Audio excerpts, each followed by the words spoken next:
Ground is the Hinduism today, as we know it, has become like a religion.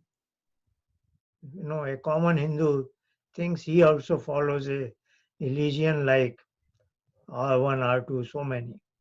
Mm. But in this diagram schematic, I have tried to show that actually this was not a religion. In classical time, this was Satya Sanatan Vedic Dharma, which I will say is unified theory of matter and consciousness. So we add this word consciousness because modern science has reached up to the point of unified theory of matter alone. And they are not yet ready with a plausible answer for consciousness. So that's what they are on the right path, but slightly before the destination. The classical, Hindu Dharma, you can say, or what we say Sanatan Dharma, was here. But, in last few thousand years, it has gone through a downslide and it has picked up some, in the metaphor of that puzzle, it had 100 correct pieces, so to say, but has picked up maybe 20 or so. I just gave a number 20, you know, that wrong pieces. And because he has 120 pieces, he thinks he is comfortable. He can make the picture, but impossible. So he has himself brought himself to this kind of condition. So he must somehow learn to find out the wrong pieces and discard them so that gradually he comes here. So in that direction, I have been asked by email to take up 2 points, when I mentioned 20 points. So the questioner expects me to discuss 2 points, point out 2 points, one at every week. So, today's our point is, um, as I wrote here, in our chat box. Number one, how do I meet God? This is a thing anybody who is spiritually, genuinely interested, he would like to do this, And this also for a rational mind is the thinking that finally the seeing is believing. So this is the evidence of God also, is it not? So this is very important question and it is relevant for everybody, whatever his religion is, because every religion is in the name of God only. But is it possible for one to meet him? And then something like this we discussed last week in the context, where do I find God? If you know where he is there, then you can attempt to traverse that path and meet him. So we discussed that he is all pervading, but I am a localized singularity. So obviously, I can meet where both exist. I want to be at a point where both can both exist, and of course, he is everywhere, but I am at a particular point. So obviously, I can meet him only where I exist, so to say. But then the question is, wherever I exist, he is also coexisting. So why, what is obstructing me not to meet him?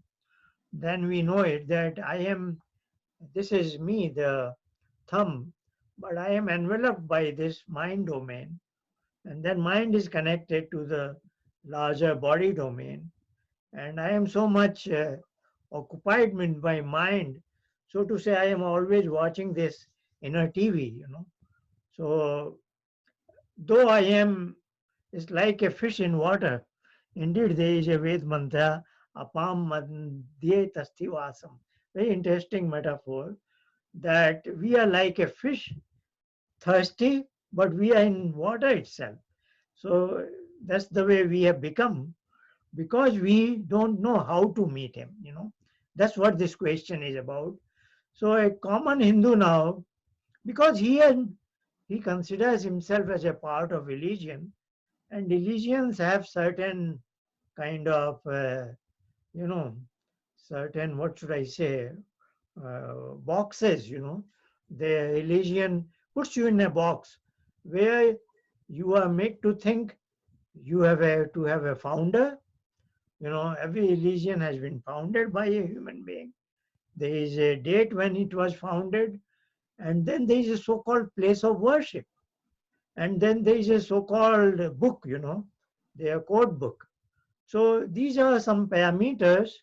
Then a common Hindu also thinks, because I am practicing a Hindu religion, and he has put himself such parameters, like there is a temple that is my place of worship, so I go there to meet God as if. So uh, he has been conditioned by what is happening in the world of religions, though he is actually not a part of religion, but he thinks he is. So how do I meet God? He also goes to a religion, so-called place of worship, and does some puja or something, and he thinks he is doing it in the nature of worship. You know, worship is not also our word, though it is very unfortunate. Even in Isama circle, you know, the scholars have translated upasana as worship. But it should not have been done that way. That's the way all sorts of misconception and misunderstanding enter. So upasana is the right way to meet him, which is to disconnect from mind and then be with him. So how do I meet God is very simple. The answer is upasana, and asan, to be seated with him, and I am seated with him when I am disconnect from mind. And that's why the whole philosophy on upasana, as covered in Sankhya and Yoga, they emphasize that yoga is chitta vritti nirodha. So if this is made blank, then I am in yoga with him. So, but nowadays yoga has, and we just had yesterday International Day of Yoga. So yoga has all kinds of misunderstanding, and that's what I took up as the second point in this context. What are responsible to make Sanatan Dharma become a Hindu religion? So second point is Patanjali Yoga was the mechanism to meet Ishwar. And well, here I should say, even in the point one, a common Hindu, though he may visit a temple, do some puja in front of an idol or whatever it is, it's interesting. If he's slightly serious, his eyes are closed, is it not? That is very important observation. So he knows it, that it is something within him he has to meet God, is it not? So the instincts are there still, but somehow they are not well formulated, and so there is some sort of a theoretical weakness. Anyway, let's proceed to point number two, that Patanjali Yoga, which is actually meditation practice to calm our mind so that it is inactive, and then I can disengage from it and be with Ishwar. And that also has somehow gone through downslide. And now they are, uh, in the Middle Ages, we heard terms like Karma Yoga, Jnana-Yoga, Bhakti-Yoga, etc. And at present, we have, which has become very well known, Hatha-Yoga. Hatha-Yoga is uh, for our health. It is a therapeutic yoga, if you can call it yoga. But since Hatha Yoga teachers call it yoga, so it has there is something like Hatha-Yoga. But the bad part is today, you know, those who teach or practice Hatha-Yoga, they think they are practicing yoga, isn't it? So, yeah, that's what, like yesterday I saw the live stream of this. Somebody is in background citing yoga chittaveti yoga tada dashtu svayupavasthanam in very melodious thing. But in reality, somebody is doing all sorts of body postures. So it is totally out of sync. Yoga chittavritti nirodha has nothing to do with different body postures, is it not?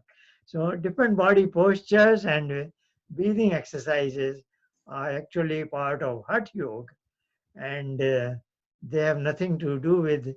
And just because a couple of weeks ago in my another session, I raised this topic because this is very relevant. So, I shall quickly go through this slide. Title is Patanjali Yoga Meditation. I covered it some 3 weeks ago. Nomenclature and terminology. So on the right side, this box is actually the Patanjali Yoga Sutra, first three of them. So basically, yoga is chittavitti nirodha, and then what happens? Tada drashtu, then the observer is avasthanam established in his own swarup, what he is naturally, inherently is. So this is what is yoga. But in pre-Mahabharata period, Patanjali's treatise on yoga that consists of three prescriptions: yoga, kriya yoga, and ashtanga yoga. This is what was, you know, was present in the pre-Mahabharata period. You know, but in post-Mahabharata, there were some they presented as alternatives to yoga, as if there are many other ways to achieve yoga. And then they presented alternatives as Karma Yoga, Jnana Yoga, Bhakti-Yoga, and sometimes they treated, they called Patanjali's yoga as Dhyan Yoga or Raj Yoga. So, they tried to say that this is not the only means to achieve yoga, but these are also possible paths, which I think is a misnomer. So probably they didn't fully understand that Patanjali Yoga is the only means of yoga, and here it's a it's a holistic exercise. And if I tell you in Samadhi Path, he talks about Abhyas and Vairagya, then Abhyas will be placed as action, and Vairagya will be more like becoming mature due to the knowledge segment, so that you are now mature enough to take the path of Patanjali Yoga. And of course, Ishwar Pranidhan is also there in the Samadhi path, which is very highest level of devotion, so to say. So all these elements are within Patanjali Yoga. But then, some people didn't quite understand. And then they presented as if these are alternatives to yoga. And in the process, probably they diluted the Patanjali Yoga. And that's what we are seeing, the decline of our culture. And in recent past, a new thing took birth, namely Hatha Yoga, which is simply physical exercises for health. But, you know, and nowadays what we are hearing is if somebody says, I am doing yoga, he means Hatha Yoga. And he thinks he is doing Patanjali Yoga. Indeed, there are teachers who are actually teaching Hatha Yoga, but they think they are teaching Patanjali Yoga just because that this also has asana and pranayam, and Patanjali's prescription of Ashtanga Yoga has also asana and pranayam. They think they are teaching Patanjali's Ashtanga Yoga, but there is nothing like that, because This asana in Ashtanga Yoga is Sthi Sukham Asanam, a unwavering, comfortable posture that allows you meditation. But here there are all kinds of postures, say Halasan, Matsyendrasan, or Shalabhasan, or all kinds of Sarvangasan. Now they have just put the suffix of asan, but these postures are not comfortable for meditation. So they don't meet the definition of asana given in Ashtanga Yoga. But these are some sorts of misconceptions that have grown in Hindu religion, and people have to be aware of. That's why we are saying every term has very specific meaning, and education is very important, and that's what can save us and our culture. So that was in answer to these two questions. We have one more question. This term swaha, what does it mean? This term is seen very often. Even there are certain Ved mantras with swaha, but when certain Ved mantras without swaha, they are recited in, say, in Agnihotra, and then to give an offering, the person says swaha as an ending. So he may say Om Agnaye Swaha. Then he says Idam Agnaye Idam Namama. This offering is for Agni, and then he says the same thing, repeats it second time, Idam Agnaye. This is for Agni, but he wants to emphasize Idam Namama. This is not mine. So he wants to express his humility, that it's not that I am giving it to Agni. This actually came to me from Agni, and I am just merely putting it back into Agni. So this is the whole world is cycle. So it's a completion of cycle that way.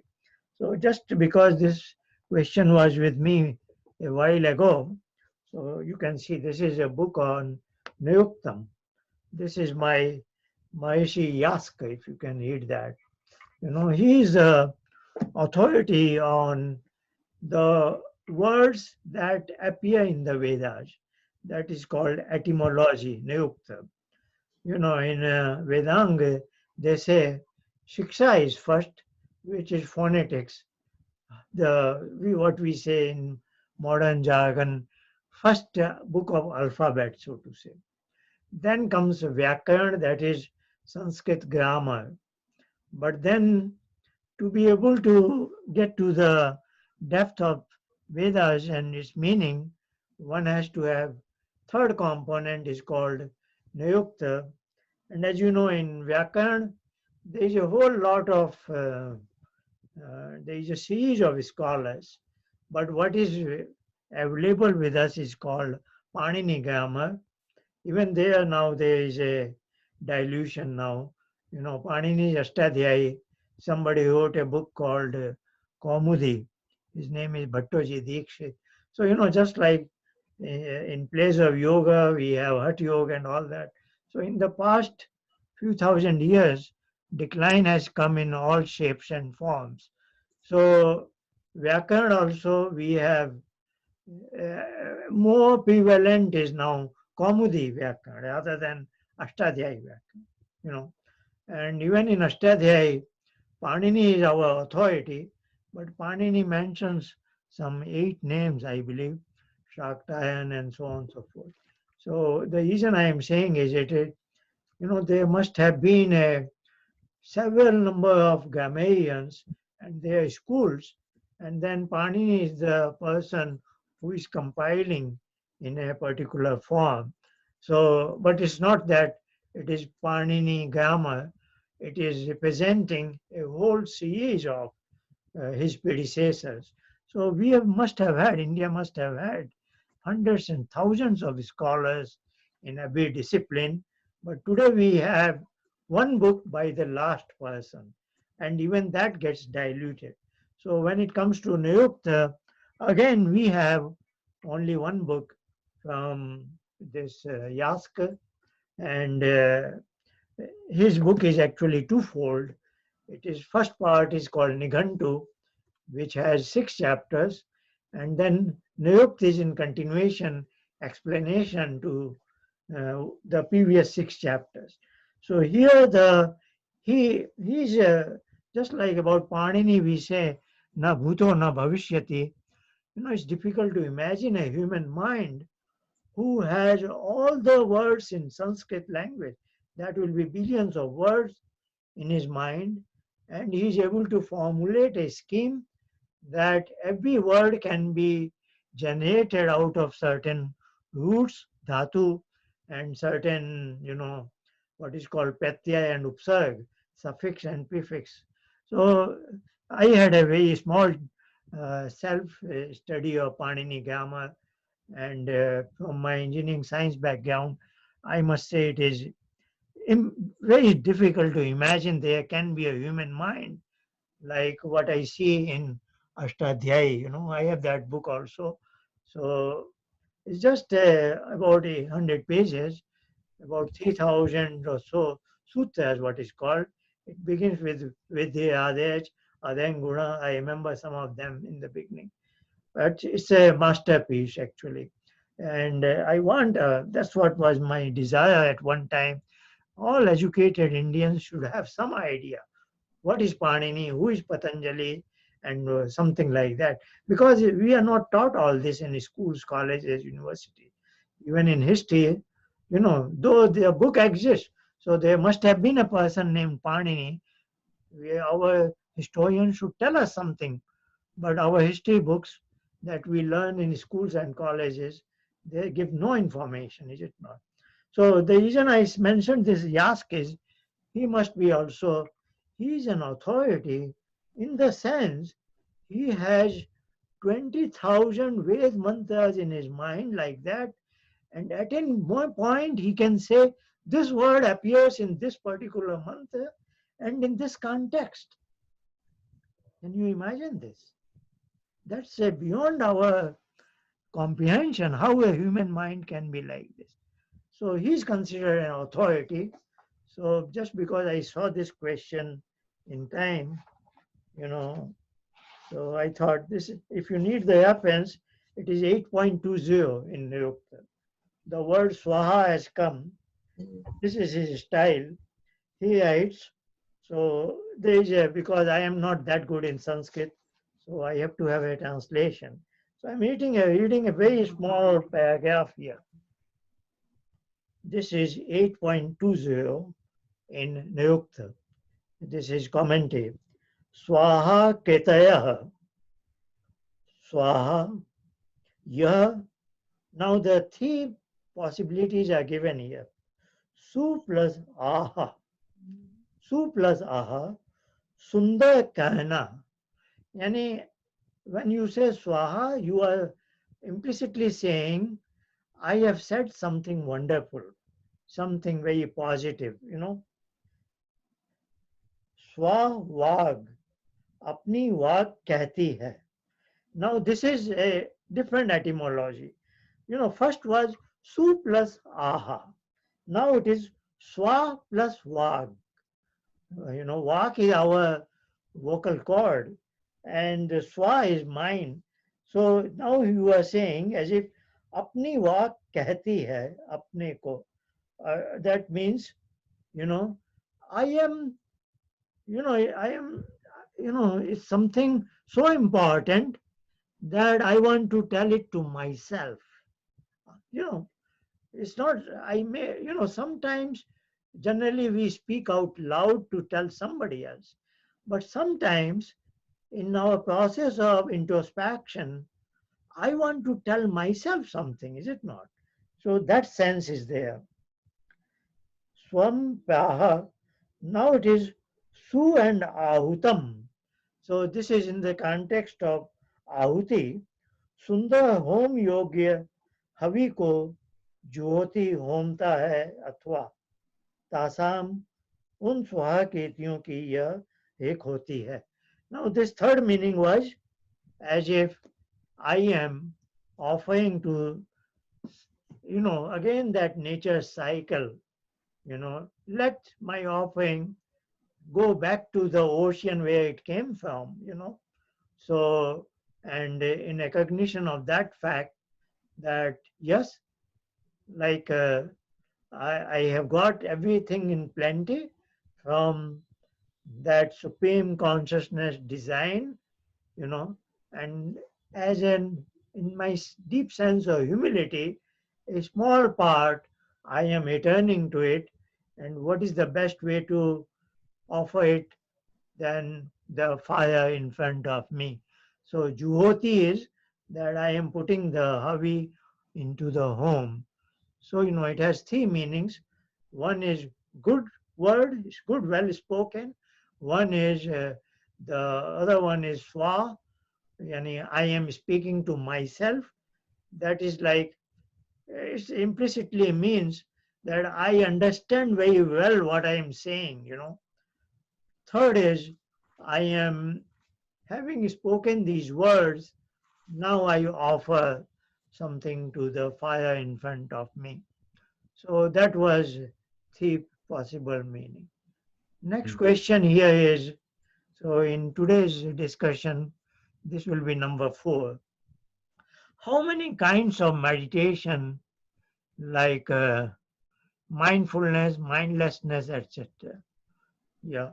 In the slide I showed in the context of question number 2, the last line was referring to mindfulness, where I just make a comment that in the present, of course, one who goes says, I am attending class of yoga. Actually, he is doing Hatha-Yoga, but he says, I am doing yoga. Now, those who practice meditation, they are saying that I practice a particular form of meditation called as mindfulness, you know. And of course, now meditation also has different schools. But the common parameter, I think, in all meditation is to subdue the activities of mind, to calm down, to make it, uh, multitasking, to reduce it, and, even engagement in thoughts I want to withdraw from them, and so on and so forth. And in short, the answer to this question is, if you are practicing any meditation, you will not be far away from Patanjali's prescription. Because in statistics or in mathematics, what we say, there is a one big set, and then there are certain subsets. A subset is a part and parcel of the full set. So any meditation practice, unless it is absolutely haywire, it's just not the right thing. But most of the meditation practice have some components which are sensible, but those right components, I am saying, will always be part of Patanjali Yoga. Now, I say that Patanjali Yoga is most comprehensive in the sense it takes you to Tada Drashtu Swarupe Avasthanam. You are, grounded to your own self. So that implicitly means you are disconnect from your mind, and disconnection from mind requires, absolute blank mind. And that's where it goes, in my opinion, personal opinion, as I have interpreted Patanjali and Kapil in Sankhya. I view their scheme as going in steps. So, in other words, if I were to use Patanjali's term, Patanjali is saying Abhyas is from Vasikar. I have in front of me this always. So he says Abhyas is 1.14, 1 point, yeah, Satu Deg Kalnayantaya Satkaya Sevito, that bhumi. It must be for long period and continuously and with positive attitude. And then he is talking about Vairagya in two levels, so to say. First level of Vairagya is which we call as upper Vairagya or level 1. Pa is always paye, beyond. So this is upper Vairagya, Dashtanushavik Vishay Vitasnasya Vashika Sanjaya Vairagya. This is 1.15. What he's, well, I might as well show you, is it not? So I think I have yeah.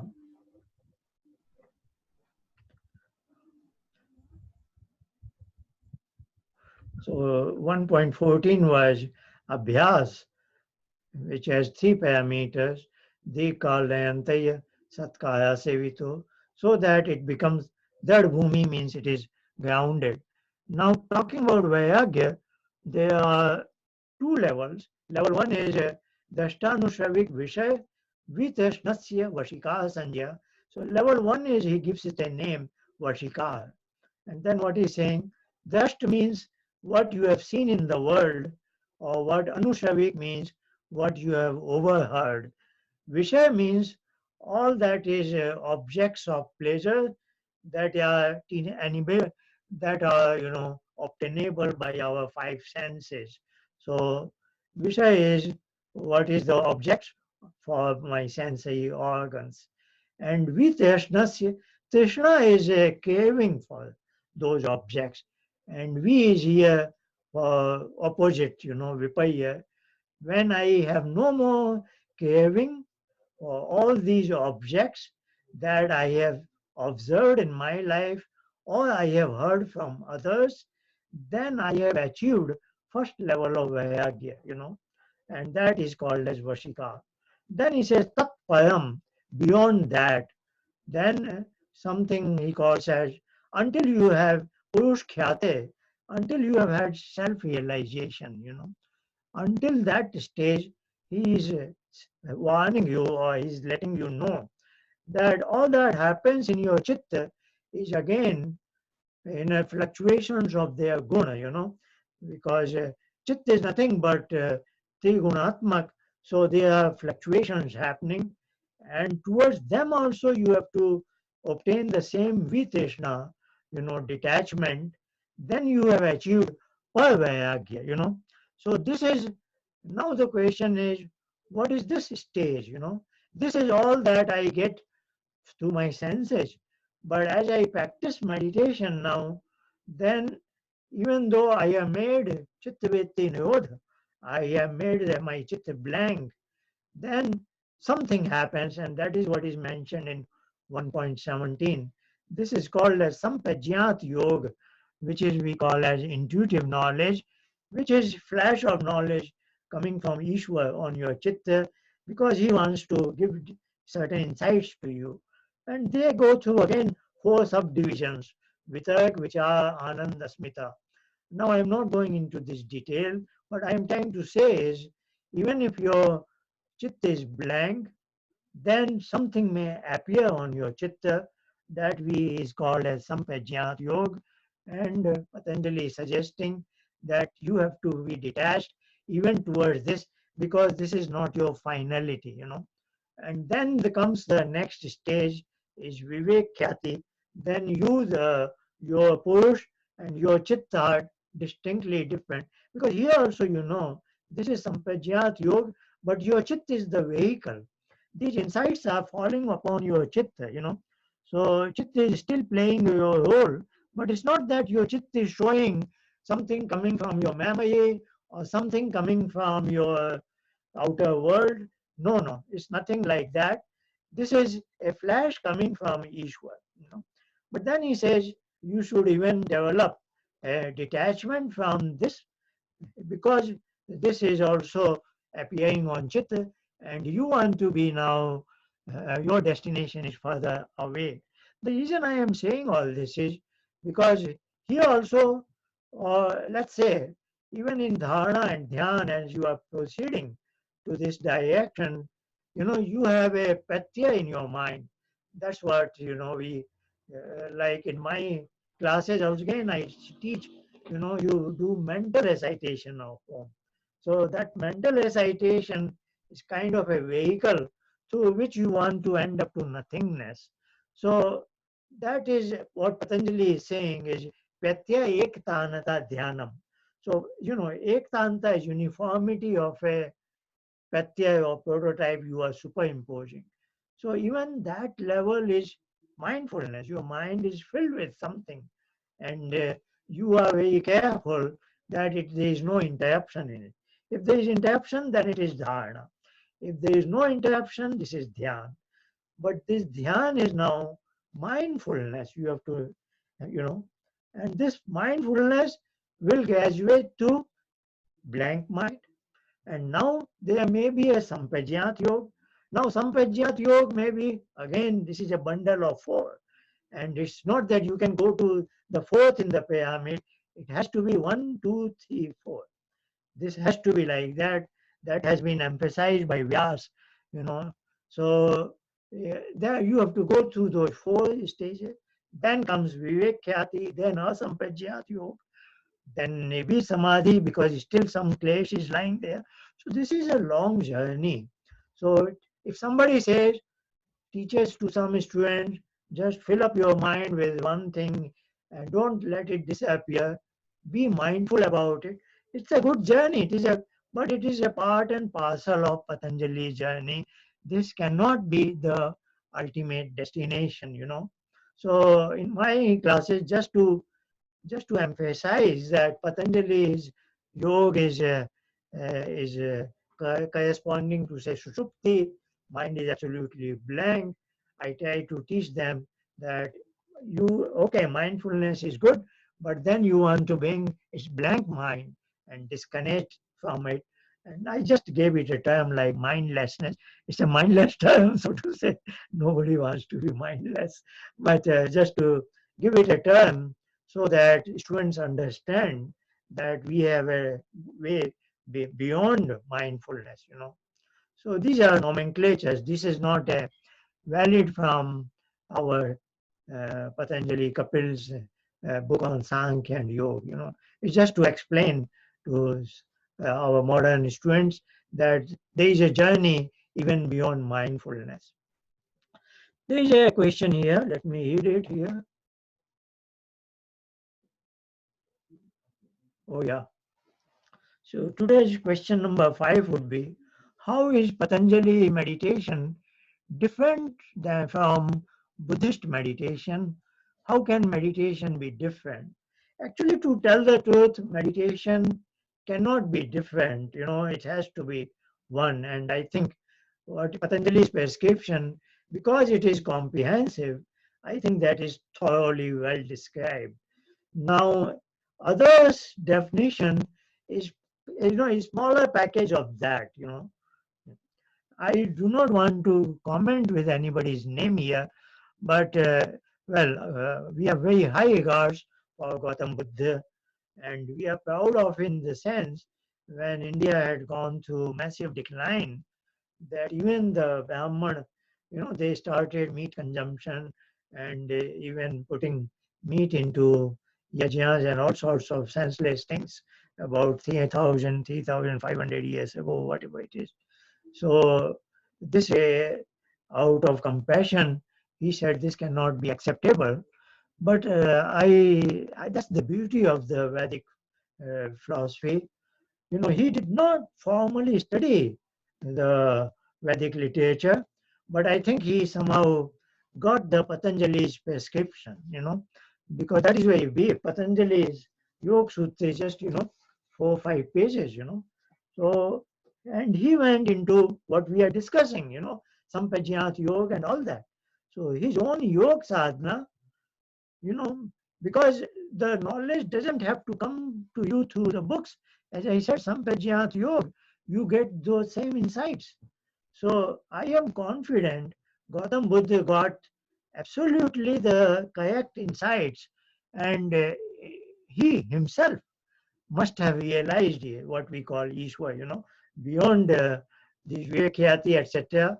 There comes a time when you, what we discussed today, right at the question number one, you meet him, so to say, you are with him because you feel something that can come from him only, so-called Anandas.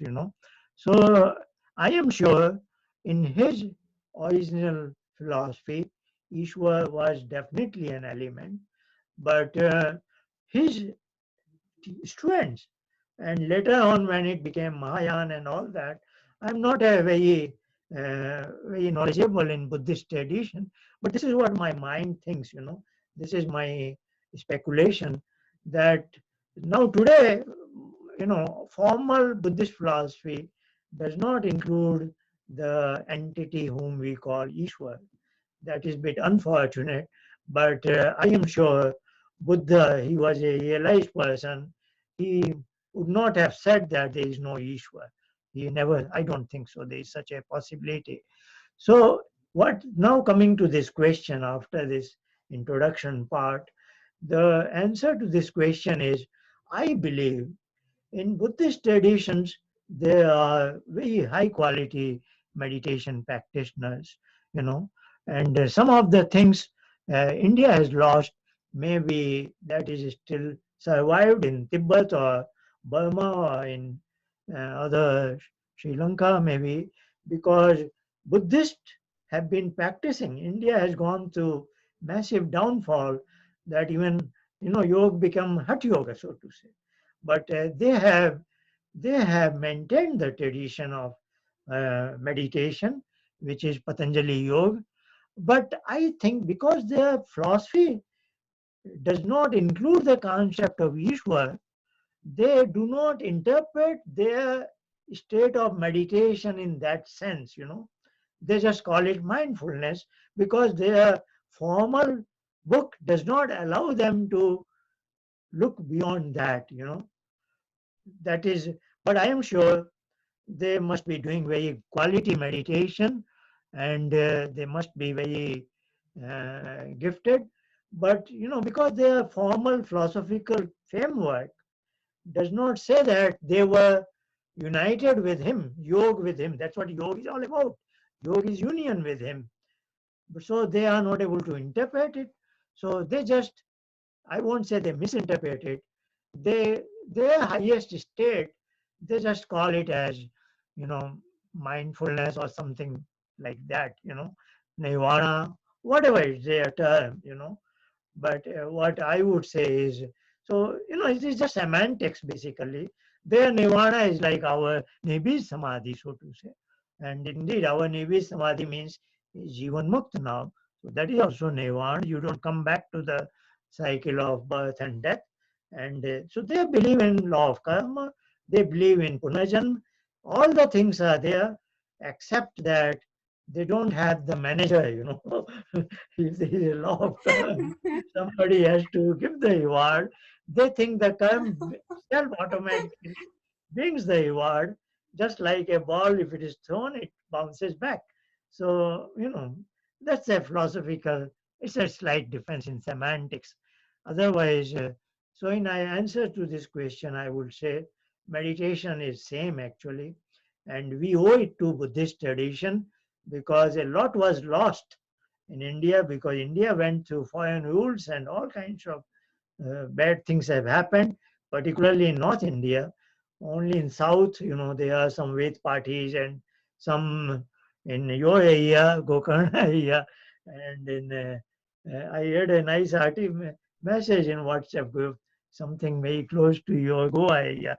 Some mother is calling her son and is speaking to him in Sanskrit. So the guest work, Yeah. so apparently I it is happening.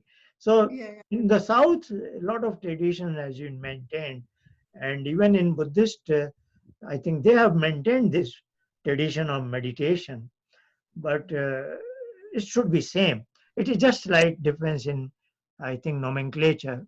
They just stop at mindfulness, but I'm sure in practice they are going deeper than that really. But they may not be able to interpret. what in the Patanjali's terminology. There is one more question here. The Mahavakya of the Vedas, Shanti Mantra and Swasti Vachana, with inspiring shlok, propels the mind like Agni in the Kund to purify and transform. Please, can you elaborate on this process of reaching the divine? There is no denial about it. If you are chanting something, even if you are singing a nice bhajan, you know, if you are singing, not that your lips are only speaking, if it is from your mind and your body, mind, soul, it is coming from you, then it is a slightly out of the world experience. So there is no denial about it that chanting, recitation, singing of these mantras, shlokas, what is in Veda and Upanishads, they are called as mantra. And elsewhere, like in Manusmriti, Gita, or Mahabharata, Ramayana, they are called as shloka. And there are different meters, Anushtup Chand and, like Manusmriti is probably in Aya, or Sankhya is in Aya. So they are different, 24 letters or 36 letters. So when you recite it, they are sure very good and positive, and but from the point of view of meditation, they are called as upkarma. Upkarma means precursor. You know, they come in the category of pratyahar. So pratyahar is you are trying to motivate your own self to withdraw from the outer world. Before the onset of real inward journey. So in Pratyahar, you may recite this and then you close your eyes and then you really do dharana, dhyan and samadhi.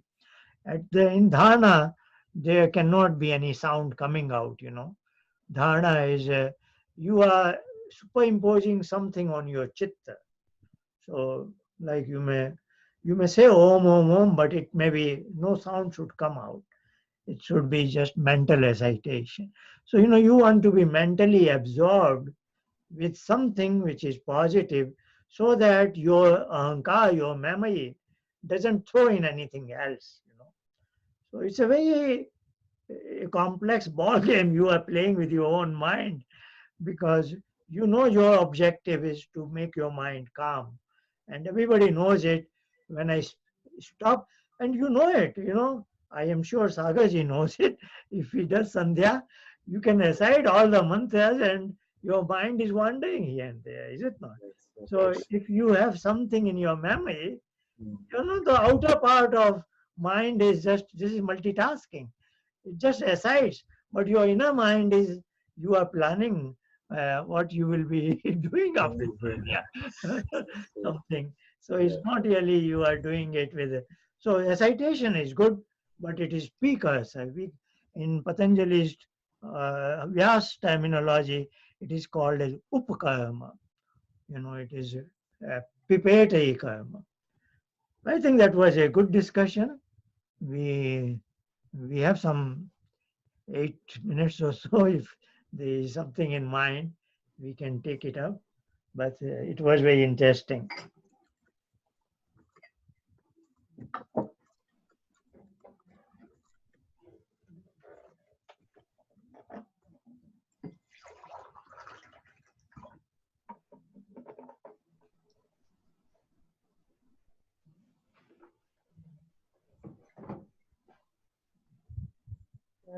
Small question. Yeah, please. So, in general, people who do meditation, they are considered to be very mild people, and the nature of like dynamic personality and all are not associated with meditation. It's a misconception. But why is that, and how can we explain that they are not that those things, those virtues are not connected? Uh, People doing meditation could be very dynamic. Yeah. I think it reminds me of your own question some 4 or 5 weeks ago when you asked different stages of chit and its correlation with sattva, rajas, and tamas. Yeah. No, this is, everybody has a personality, and we don't want to say one who is sattvic mind about is a superior person or what. There are some intellectuals. Some would like to go to the army and work for the protection of the nation's boundaries. There are all sorts of people with a different, you know, temperament, mental composition, etc. So, but a society is a complex structure with all of them coming together and making their own inputs. So everybody has a role to play. The common goal is, Sarve Bhavantu Sukhina. We want happiness for all human beings and animals, birds. We want good for everybody, not only humans, but prani matra, so to say. So everybody contributes in his or her own manner.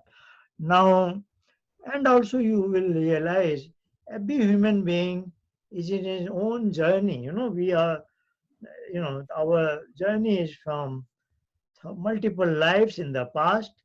I have somehow come in this world in a particular manner, and I have to see my personal growth. And in that sense, while I do that, how can I contribute for good of the society, family, and everybody? Is it not? So this is not so difficult. We can find out a way. So what your question basically boils down to: somebody is a mild personality, and he or she may be more interested in meditation, and then of course the final journey is always dharma, arth, kam, and moksha. And dharma is very wide term. Swadharma, kul dharma, varn dharma, ashram dharma. For the same person in different phases of life, as a doctor, he has a chikitsak dharma, is it not? So there are all sorts of, in our dharma is a very wide concept where it is a positive action for, everybody's good, overall good of everybody. We don't want to harm anybody. Now, the so-called mild person is doing his duty, but with dharma, artha, and kam, and moksha, towards moksha being our final destination, he is somewhere in that journey. The other person who is not that mild, probably, he may not be interested in meditation. I also know very few people join my meditation classes. There is always you write to 100 people, one or two persons will come. So it's not everybody is interested in it. But nowadays there are people interested, not because he's interested in Patanjali Yoga or in moksha. He is interested because probably he wants to diminish his stress level, his Yeah. own, he has some other things in mind that will make his day-to-day life better, quality of life better. So we don't deny, it's open for everybody, whatever is your objective. So what you said, the mild person, he may be interested in this at the from and if this is the journey from that is moksha, so maybe he is here somewhere. But another person who is rajogun pradhan, so to say, who wants activity oriented things, there are those kind of people. He may be slightly at some other milestone. But this life we have to go through as best as we can with the parameters that has been fixed with us. We were born in a particular family with certain advantages and certain disadvantages, is it not? So we have to make best use of that, and maybe next time this person will be born in a different manner, and that person will be born in a different manner. But we must utilize our uh, assets, what we have today. Overall, the journey must be in this direction. So as long as we are on positive direction, this kul dharma or varna dharma may be different. A plumber may be doing plumbing job, but still, other hours he can try to see how he can get interested in such knowledge, etc. And there may be another professor who may also. So, one is our occupational job, and one is what is of interest to me. Finally, we just have to balance all this. So, I don't see much difference because Vedic way of looking is very wide and holistic, where everybody has a place, everybody can contribute in positive sense, and still march in the right direction, in the right journey. So there is a lot of guidance in this. There's one more question, but time is not there. But I can give very. The question is, what are these siddhis? You know, Patanjali's book is in 4 chapters. The third chapter is on Vibhuti Pad, and I have, as I hinted in one slide here, Patanjali's prescription is for 3 levels of students. Yoga, Kriya Yoga, and Ashtanga Yoga. Ashtanga Yoga is for very low category, below average, and they are the people who are who need yam and niyam, the moral code of conduct also, because they have to strengthen themselves morally. So when it comes to them, then he talks.